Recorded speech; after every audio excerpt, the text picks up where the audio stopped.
할렐루야. 아멘. 오늘 본문은 창세기 모든 내용들이 그러하듯이 논쟁이 좀 있는 내용입니다. 창세기가 사실 다 논쟁거리가 있긴 합니다만 우리가 무조건 창조 이후에 얼마 되지 않는 인간들 사이에서 벌어진 일들로 각인을 하고 들어가다 보니까 이게 자꾸 말이 안 되는 것 같고, 그래서 서로 맞추다 보니 문제들이 많습니다. 벌써 노아의 세 아들을 통해서 온 세상에 인류가 퍼져 있고, 그 이후에 11장에 나오는 데라의 족보 이야기를 우리가 함께 나눴습니다. 그리고 그곳에서 8명이 족보에서 등장한 다음에 이스마엘을 낳아서 9번째까지 등장한 상태죠. 그리고 가장 중요한, 늘 족보에서 10번째 등장했던 7번째 사람과 10번째 사람을 중요하게 여겼었는데, 그 10번째 사람이 나와야 되는데 지금 안 나오고 이렇게 질질 끌고 있는 거예요. 그러면서 이 족보를 이어야 되는 아브라함은 이제 100살이 다 됐고, 사례는 90살로 생리가 끊어졌다. 이런 상태를 이야기하는 그 마지막 끝까지 몰려간 상태에서 하나님께서는 사라에게 자식을 주신다고 맺으신 그 언약, 그것이 우리가 지난주에 다뤘던 17장의 할례 언약을 통해서 선포가 됐습니다. 아브라함은 모든 남자들과 자기에게 속한 종들까지 모두 할례를 행했습니다. 이 할례 언약에서 조건이 있었죠. 17장 1절에 보면 너의 행위로 완전하라라는 불가능한 것을 가지고 언약을 맺어요. 완전할 수 없는 사람에게 완전하라, 그래야 내가 이것을 들어준다. 그러니까 처음부터 안 되는 거지만 내가 책임지겠다, 이런 언약을 이루신 거죠. 사례를 통해 자식을 주신다는 하나님 말씀에 17장에서는 아브라함은 엎드려서 웃었다, 이렇게 얘기합니다. 이제 엎드려서 웃는 건 정면을 보고 웃을 수는 없으니까 웃는 얼굴이 드러나니까 엎드려서 안 보이게 얼굴을 가리고 웃었다라는 것이고, 오늘 또 사례 같은 경우에는 우리가 아는 대로 속으로 웃었다, 이렇게 얘기합니다. 계속해서 자크라고 하는 것이 웃음이라는 의미예요. 그래서 나중에 이스마엘이 이삭을 희롱했다라고 하는 거기서도 자크, 그래서 웃음이라는 이야기입니다. 놀리고 웃었고 이런 이야기들, 웃음에 대한 이야기가, 그래서 이삭이라는 이름 자체도 웃음이라는 이름 자체가 웃음이라는 이름이죠. 이렇게 아브라함도 웃을 상황, 사례도 웃을 상황, 왜냐하면 전혀 불가능한 상황, 아이는 낳을 수 없는 100세, 90세, 이때에 하나님의 사자 3명이 아브라함을 찾아오는 이야기가 오늘 본문에 나와 있습니다. 오늘 본문 안에서는 여기서는 천사라고 하고, 여기서는 사람이라고 하고, 여기서는 주님이라고 하고, 저기서는 그러니까 단수로 설명하고 3인칭 단수로 이야기하기도 하고 3인칭 복수로 이야기하기도 합니다. 사람들, 사람, 여호와, 이름이 계속 바뀌어요. 이 세 사람을 놓고 하나님이라고 할 때도 있고, 천사라고 할 때도 있고, 사람들이라고 할 때도 있고, 도대체 뭐가 옳은지 모를 정도로 온통 뒤섞여 있어요. 이것 가지고 편집설 많은 자료들이 나오는데 나중에 섞이면서 이게 혼란스러워졌다, 이런 얘기를 하기도 하고, 이렇게 신학적으로 굉장히 꼬이는 부분들이 있는 바람에 논쟁거리가 심한 오늘 본문이지만, 중요한 것은 하나님의 말씀이 이들을 찾아왔다라는 겁니다. 하나님은 말씀이 선포되어지는 순간 그 자체가 하나님이 되시는 거예요. 하나님의 말씀이 들려지는 순간 그것으로 하나님이 되시는 거죠. 오늘 이 사람들은 그들이 천사냐 사람이냐 이런 걸 따지기 이전에, 복잡하게 따지기 이전에 이들을 통해 하나님의 말씀이 아브라함에게 선포되고, 그것을 통해서 아브라함은 하나님을 모시게 됐다. 이게 핵심입니다. 우리도 아무리 파봤자 자세한 걸 알지 못하는 천사냐 사람이냐 하나님이냐라는 이런 내용들을 가지고 시간을 끌 필요는 없다는 거죠. 3절에는 계속해서 내 주여 그냥 지나치지 마시고 대접을 받으셔달라 라고 하면서 이들 3명을 한꺼번에 내 주님 하나님으로 그렇게 이야기하고 있습니다.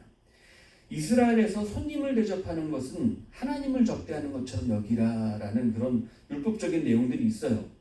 예수님도 냉수 한 그릇을 대접하는 사람에게 그것이 나에게 한 것이다, 이렇게 말씀을 하시는 거 보면, 지나치는 한 나그네들을 꼭 섬기는 것을 굉장히 중요하게 여기고 그들을 접대하는 것이 하나님을 접대하는 것으로 그렇게 이들은 여기고 있었습니다. 아브라함이 처음에 딱 보자마자 이 사람들은 심상치 않네, 하나님의 천사 같아 라고 해서 한 건지 아닌지, 아니면 그냥 일반적인 사람처럼 보였는데 그냥 그들이 알고 있는 그냥 선행을 베풀기 위해서 그렇게 한 것인지는 정확하게 모르겠지만 일단 세 사람이 등장했고 그들을 대접하고 있는 겁니다. 이 대접에 대해서 어떤 학자들은 소돔이, 우리가 다음 주에 보면 19장에 나오는 소돔의 멸망에 대해서 다루게 되는데, 소돔이 멸망하는 이유를 뭐 성적인 문란, 너무 타락한 소돔의 모습 이런 걸로도 이야기하지만, 또 어떤 학자들은 여기에 가장 핵심적으로 등장하는 손님을 제대로 대접하지 않고 그들을 해하려 했다고 하는 그것으로 소돔의 멸망의 이유를 찾는 사람들도 꽤 있다는 거예요. 이 정도로 손님을 대접하는 것은 당시에 이스라엘 문화에서는 대단히 중요했습니다.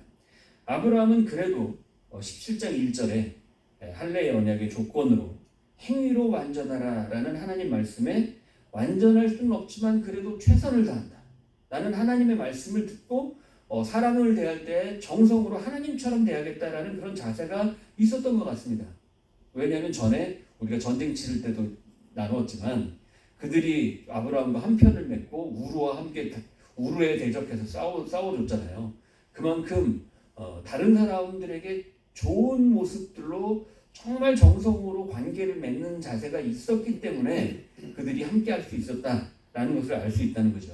성경을 잘 읽는 방법은 성경을 읽는 것보다 더 중요한 것이 이렇게 행간에, 성경에 쓰여 있지 않은데 그 내용 안에 무슨 내용이 있겠다라는 것들을 그거를 볼 줄 아는 것이 성경을 정말 잘 읽는 모습이거든요. 그리고 오늘 본문을 보면 그런 어떤 행간의 모습들을 잘 확인할 수 있습니다.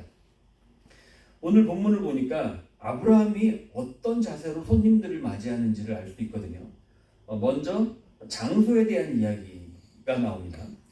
오늘 장소는 만물의 상수리 나무들이 있는 곳에 여기에서 그들을 만났다라고 합니다. 지금 벌써부터 장소 우리 외울만 하죠. 만물의 상수리 나무 무지하게 나오잖아요. 계속해서 아브라함이 있는 장소가 만물의 상수리 숲풀입니다. 최고의 도시 우르를 고향으로 두었던 아브라함, 재물을 풍성히 가졌던 아버지가 있었던 하란을 두고 본토 친척 아비집을 떠나서 내가 너에게 지시할 땅으로 가라 해서 도착한 황당한 장소가 바로 하나님이 지시하셨던 땅, 그곳이 마물의 상수리 나무였습니다. 화려한 도시를 떠나서 황량한 땅 마물의 상수리 숲이 우거진 곳, 여기가 싫어서 한때는 남방으로 점점 내려가다가 기근을 만났고 애국까지 갔던 아브라함이 거기에서 정신을 바짝 차리고 다시 올라와서 제단을 쌓았던 바로 그곳이 마물의 상수리 숲입니다. 조카 곳은 에덴 동산처럼 보이는 소돔을 향해서 떠났지만 우루 바벨론과의 전쟁을 불사하고서라도 텐트를 치고 거주하면서 이웃들에게 복이 되며 살아가고 있는 장소가 바로 아브라함에게 마물의 상수리 숲을 나무들이 있는 곳입니다. 아브라함은 살면서 실수도 있었고 여러 가지 어려움이 있었지만 하나님께서 복 주시겠다고 하신 장소, 바로 있어야 할 곳, 하나님이 있으라고 하신 곳, 내가 너에게 복이 되어주겠다라고 하신 바로 그곳에 항상 있었다는 겁니다. 그래서 그곳에서 하나님과 만났다는 거예요. 오늘 우리가 삶 속에서 중요한 한 가지를 좀 확인해 볼 필요가 있습니다. 지금 내가 어디에 발을 붙이고 있는가? 내가 거하는 장소는 어디인가? 내 마음의 중심은 어떤 장소가 내 마음의 중심이 되어 있는가라는 겁니다. 하나님이 원하시는 곳, 하나님이 복을 주실 곳, 하나님의 말씀을 받는 곳, 하나님을 만나고 하나님과 함께 살아갈 바로 그 장소, 우리에게는 그곳이 어딜까요? 하나님을 만나고 하나님의 말씀을 받을 수 있는 곳, 교회죠. 하나님의 정해놓으신 장소, 바로 교회가 됩니다. 하나님은 바로 그 장소로 오늘 아브라함에게도 찾아와 주셨습니다. 그리고 아브라함을 만나 주셨습니다. 율법에서 안식일을 지키는 것, 주일을 지키는 개념들이 분명히 다르긴 한데, 그렇다고 우리가 있어야 할 장소, 하나님과 함께할 그 장소에 자리하지 않는다는 것은 삶의 기근이 찾아오게 되는 가장 안타까운 요인이 됩니다. 마물의 상수리 숲을, 그것이 아브라함 보기엔 전혀 복받을 장소처럼 보이지도 않았고 상식적으로 이해가 되지도 않았지만 아브라함은 이미 그곳에서 엄청난 복을 누리고 있었고 우르군대를 쳐부술 정도로 막강한 힘을 가질 정도가 되었던 큰 존재가 되었던 겁니다. 이 아브라함에게 마므레 상수리 숲풀에 하나님의 사자 3명이 찾아왔는데 바로 그 장소, 여기에 이 마므레 상수리 숲풀에 있었던 아브라함이 어느 시간대에 또 만났느냐를 확인해 볼 필요가 있어요. 날이 뜨거울 때. 여기가 중동 지역이잖아요. 우리는 잘 알지만 이 라스베가스 같은 지역이잖아요. 중동 지역. 뜨거운 시간, 낮 시간은 도대체 밖으로 나갈 수가 없습니다. 여기는 뭐 이렇게 나무를 가릴 만한 것들도 많지 않아서 상수리나무 숲풀 정도가 겨우 좀 그늘을 피할 수 있는 곳이고, 그렇지 않고는 완전히 사람이 무기력해지고 불쾌지수가 최고로 치닫는, 그래서 이 시간은 돌아다니질 않는 거예요. 누구의 집에 방문하는 것도 아주 예의에 벗어나는 행동입니다. 그런데 이 날이 뜨거울 때 다들 낮잠을 자느라고 점심 먹고 빨리 먹고 쉬고 낮잠을 자고 이런 시간이었거든요. 도저히 사람이 정상적으로 활동할 수 없는 시간이기 때문입니다. 그런데 이 시간에 하필 찾아온 거예요. 생각해 보세요. 에어컨이 장막에 있습니까? 선풍기가 있습니까? 부채질, 더운 날에 햇볕 아래서 부채질해 보셨죠? 더 덥죠. 움직이기도 싫습니다. 이 바람이 오는 것도 바람조차 뜨겁기 때문에 부채 손 하나 까딱하기 싫은 그때입니다. 땀으로 범벅이 돼서 잠이 들고 있는 바로 그런 때, 이 시간대에 누가 찾아온다. 그런데 하필 하나님의 사자들 이 3명이 이 시간에 찾아온 겁니다. 참 예의도 없죠. 예의도 없는 이 사람들을 만난 아브라함의 태도를 눈여겨보세요. 손님을 챙기긴 해야 되고 적당히 마실 물 주고 무기병 정도 구워줘도 그래도 상당히 이 시간대에 대접하는 것 치고는 괜찮은 대접입니다. 왜냐하면 시간이 불 때울 수 있는 시간이 아니잖아요. 이 더운 날 불을 뗀다고 생각해 보세요. 정말 상상하기가 싫죠. 뭐 지금처럼 가스레인지가 있습니까? 뭐 인덕션으로 합니까?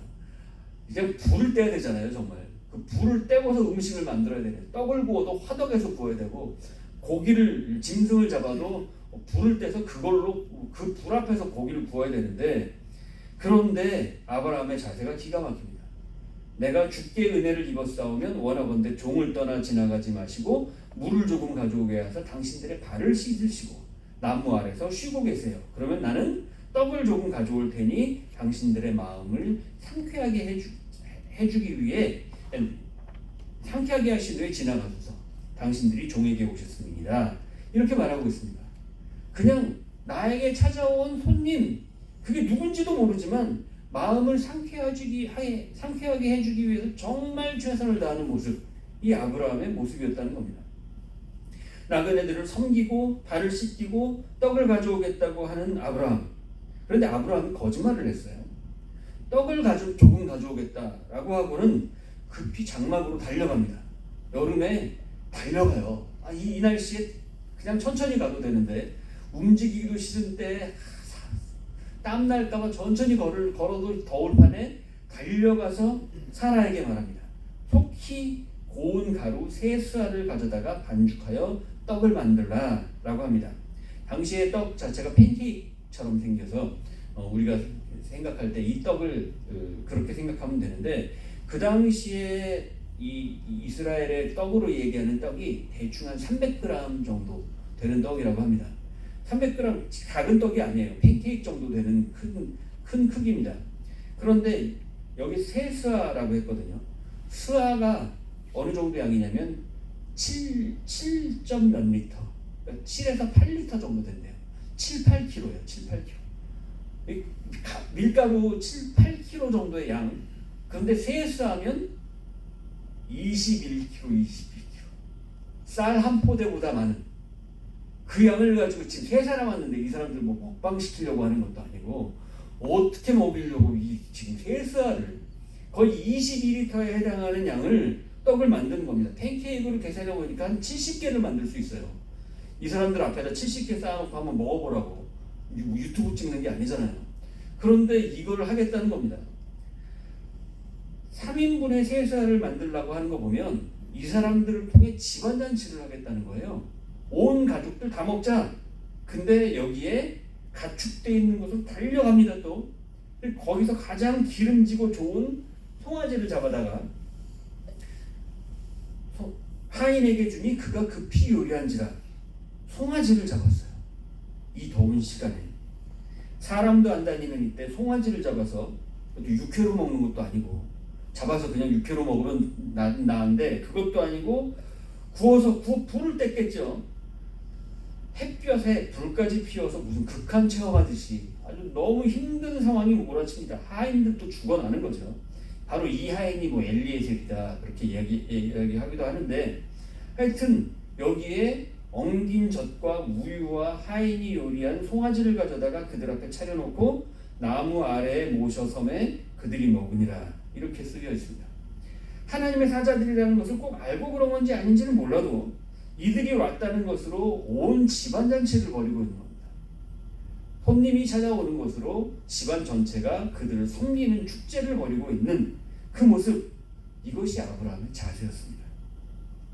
누리고 있는 것이 다 내 것이 아니라 다 은혜로 받은 것이라고 여기는 사람은 이렇게 움켜쥐고 사는 사람이 아니라 손을 펴고 사는 사람이 됩니다. 키에르케고르의 말대로 사람은 둘로 나뉩니다. 손을 꼭 쥐고 사는 사람, 그리고 손을 활짝 펴고 사는 사람. 오늘 우리는 어떤 사람을 속할까요? 손을 움켜쥐고 사는 사람인가요? 손을 펴고 사는 사람일까요? 지금 우리가 가진 것 놓칠까봐 꼭 움켜쥐고 손을 펴지 못하고 사는 사람과 손을 쫙 펴고 아무것도 내 손에 없는 것 같아도 하나님이 주시는 모든 것을 손으로 받아 누리고 사는 사람. 아브라함은 이 완전하라는 명령 앞에서 손을 쫙 펴고 사는 그런 사람이었습니다.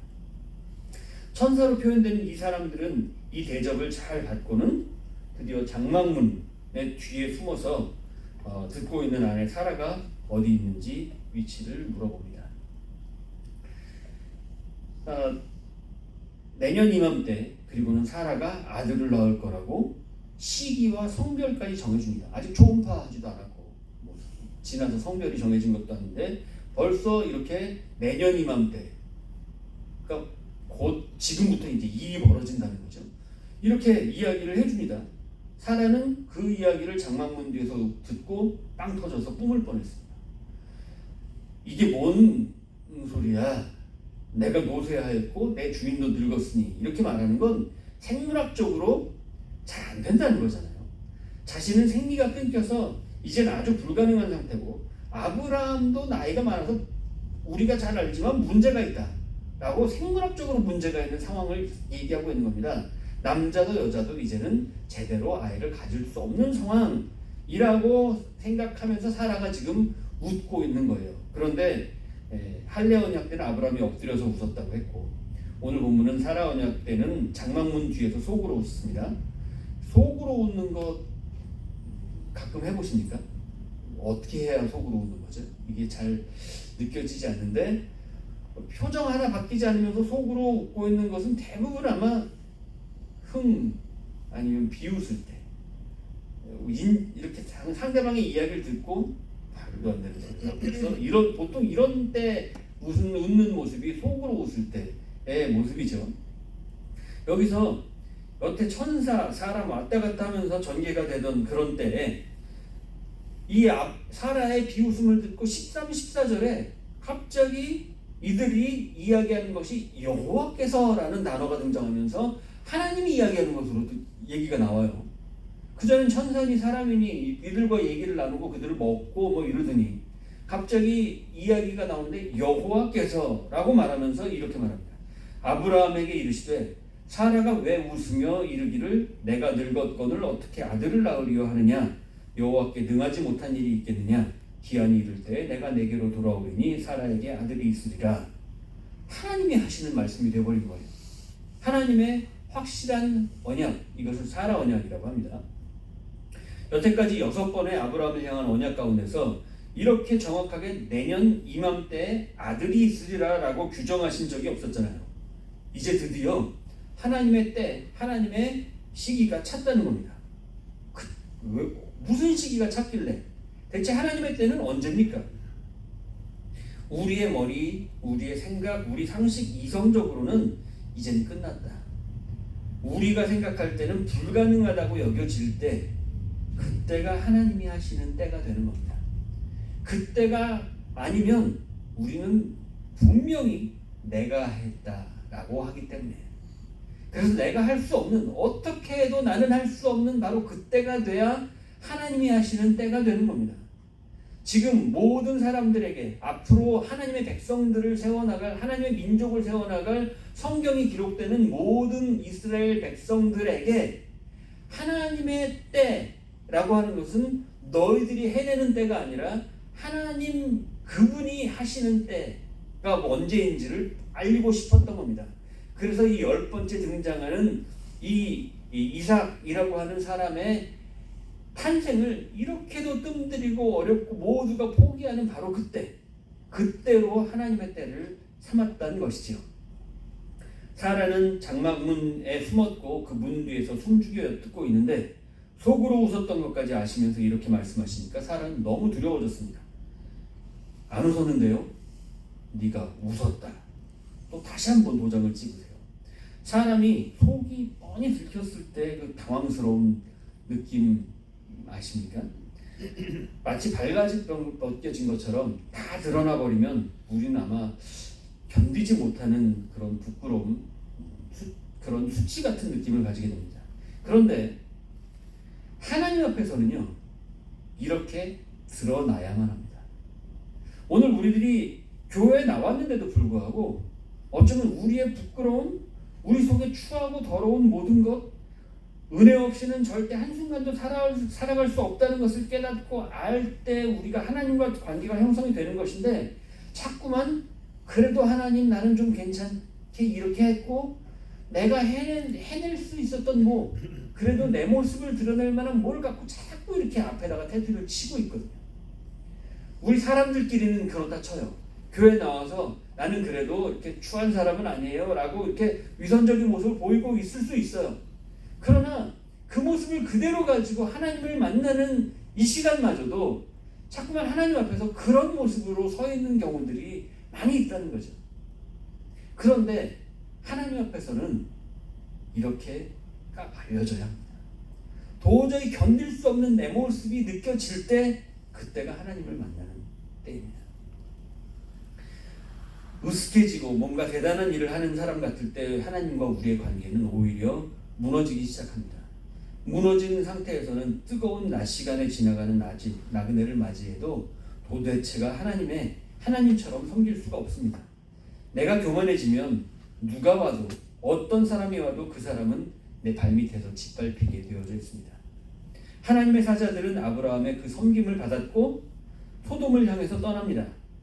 약자들을 짓밟고 스스로 높은 곳에 서서 각자 모두가 하나님이 되어 있는 어리석은 인간들의 악행, 그것을 확인하는 소돔의 장소, 그곳을 향해서 떠나가는 길입니다.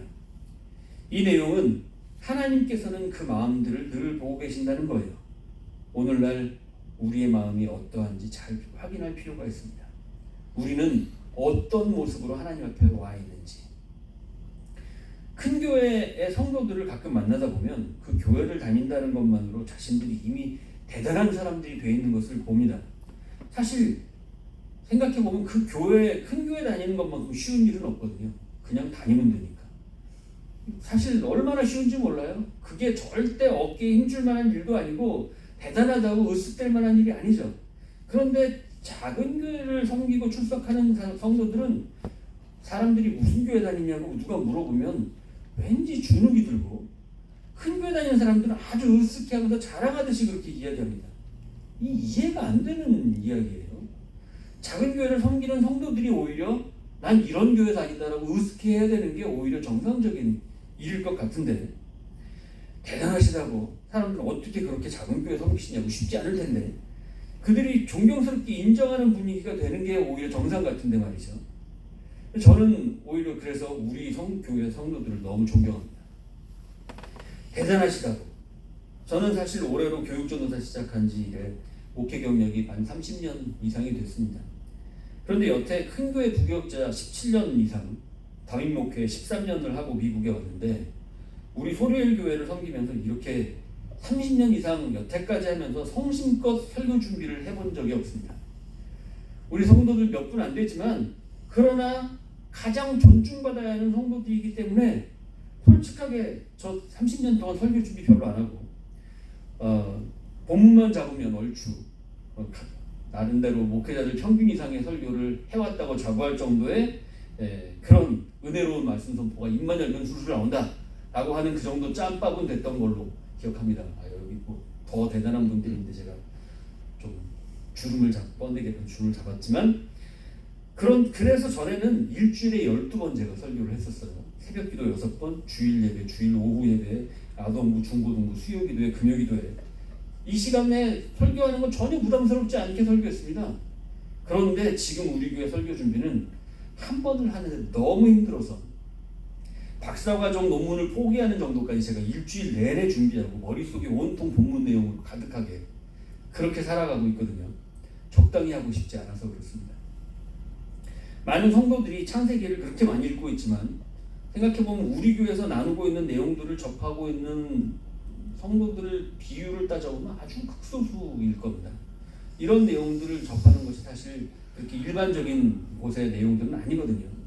저는 여러분들은 그만큼 특별하시고 존중받아 마땅하다고 생각하고 있고 그래서 최선을 다하고 말씀을 준비하려고 합니다. 우리 하나님은 모든 사람들을 사랑하시고 모두를 구원하시려고 성육신하셨고 이 땅에 내려오셔서 자격 없는 사람들을 돌보셨습니다. 오시자마자 세리와 창기와 어부들 그리고 저주받고 외면당하는 소수자들과 함께 하셨습니다. 왜냐하면 그들은 모든 사람들이 혐오하고 외면해도 자기 삶을 어떻게든 책임지고 버티고 일으켜보려고 했던 천하보다 소중한 생명들이기 때문입니다. 하나님께서는 누구 하나 빠짐없이 사랑하는 아들이고 딸이고 어느 누가 혐오받고 천대받는 것을 용납하지 않으셨습니다. 하나님의 놀라운 역사를 비웃고 엎드려서 몰래 웃든 문 뒤에 숨어서 속으로 몰래 웃든 하여튼 이 작고 연약한 머리로 세상을 판단하고 모든 세상은 내 생각대로 돌아간다고 여기는 어리석기 그지없는 인간들 앞에서 온 세상 그 세상 전체를 말씀으로 창조하신 감히 이름도 부를 수 없는 거룩하신 하나님이 한 영혼 건지시려고 육신을 입으시고 그들에게 와서 세례를 받고 그들의 발을 씻기시고 문둥병자의 고름을 어루만지시고 소경을 눈을 진흙으로 바르시면서 고치시다가 그들의 손에 들린 망치에 십자가에 달리시면서까지 단 하나 그들이 자기들이 하는 일을 알지 못해도 구원하시려고 수월까지 내려가셨던 주님의 마음, 그 마음을 우리는 언제나 제대로 알고 주님을 섬길 수 있을까요? 하나님께서 구원의 의지를 보이시면 하나님이 아브라함이 100세의 아이를 낳게 되는 것, 이것은 기적이 아닙니다. 생리가 그친 사라가 아이를 출산하는 것은 하나님의 손에 붙들리고 나면 그것은 기적이 아닙니다. 평생 아이를 낳지 못해 고통받으며 하늘에게 놀림을 받던 사라가 비웃음이 진짜 웃음 아이자크로 바뀌게 되는 것, 그것은 하나님의 하시겠다고만 하시면 별 문제가 아니라는 겁니다. 진짜 문제는 하나님이 원하시는 구원의 역사 가운데 내 모습이 놓여 있느냐 아니냐가 문제입니다. 내가 하고 싶은 대로 살고 싶고 그래서 하나님은 내 문제 치닫거리만 해주시면 된다라고 여기고 살아가고 있는 것인지, 아니면 하나님의 구원의 역사 가운데 나를 쓰시고 나를 사용하셔서 하나님 저는 주님의 도구가 되겠습니다 라고 하는 그 결단을 가지고 살아가는 모습인지, 그에 따라서 하나님의 역사는 이루어지게 된다는 겁니다. 온통 왜 내가 마음이 힘들고 어려운데 이거 해결해 주지 않느냐고 따지고 있는 그리스도인들의 컴플레인이 가득한 기도 앞에서 우리 하나님의 구원을 향한 뜨거운 사랑은 어떻게 이 땅에 이루어지고 있을까요?